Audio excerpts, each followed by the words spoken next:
Comparison of basic education in K-12.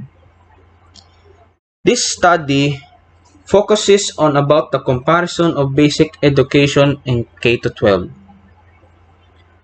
To put it simply, I will explain to you first what basic education is. So it says here, basic education refers to any educational activities. As long as you learn something from it, it is called education. And about education, it has 3 stages. So I'll explain it to you one by one. The first stage is primary stage. Primary stage consists of kindergarten up to grade 6. Then second is middle stage. Middle stage consists of grade 7 up to 12, which is high school. Then we have the last one is lower secondary stage.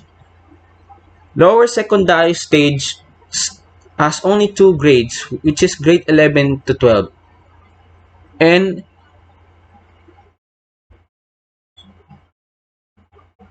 it is called senior high. Next is I will tell you what K-12 is. So it says here that K-12 is a type of curriculum. And K-12 is a modern education system that all schools are currently following. And K-12 starts from kindergarten up to 12th grade. So next, I will talk about statement of the problem. Statement of the problem. So the statement of the problem is that the difference between basic education and K-12 have a lot of differences, because basic education here in the Philippines is pretty old, and K-12 is a new type of education system that must be implemented here in the Philippines.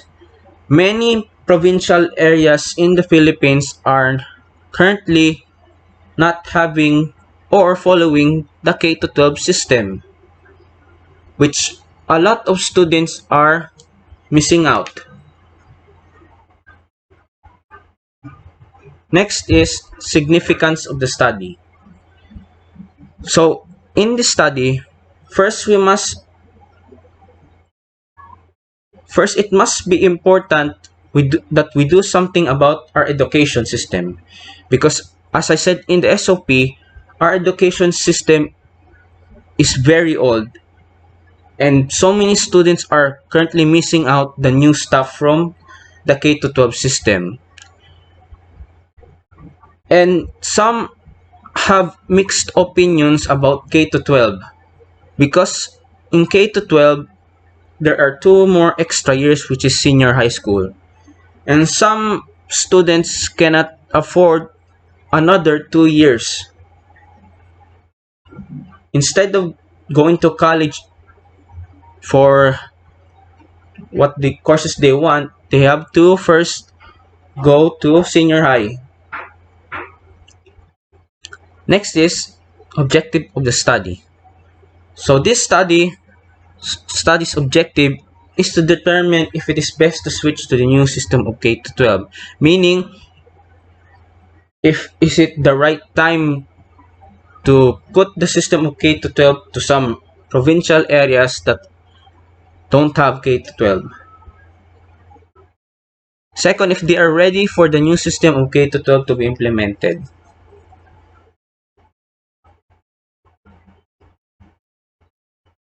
As I said, some students are not ready yet of this new system called K-12 because it is new to them.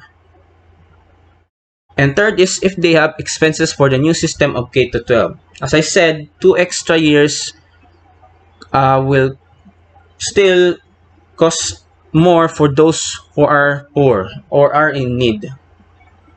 Next is review of related literature. So the first one of related literature is problems and challenges encountered in the implementation of K to 12 curriculum synthesis. So it says here in this first literature is that they have encountered many problems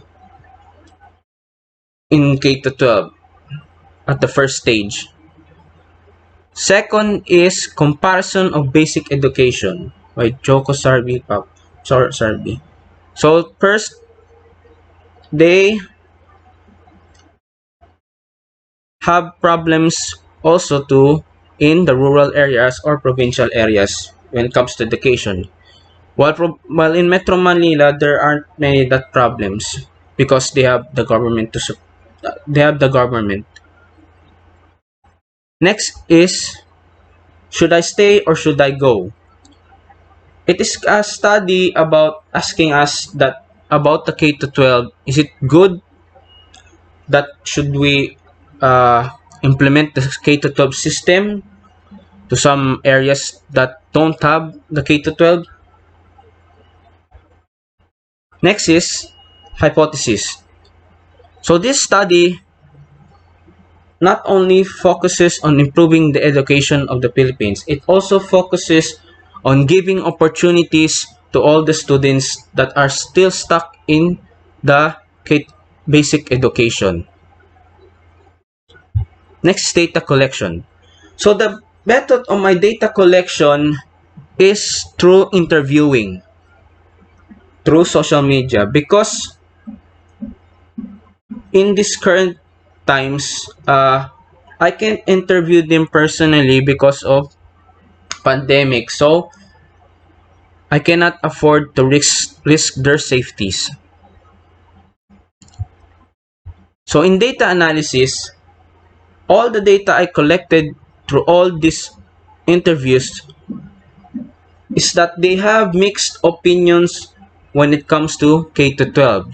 Some say it's not worth it. Some say it's good to be still in basic education.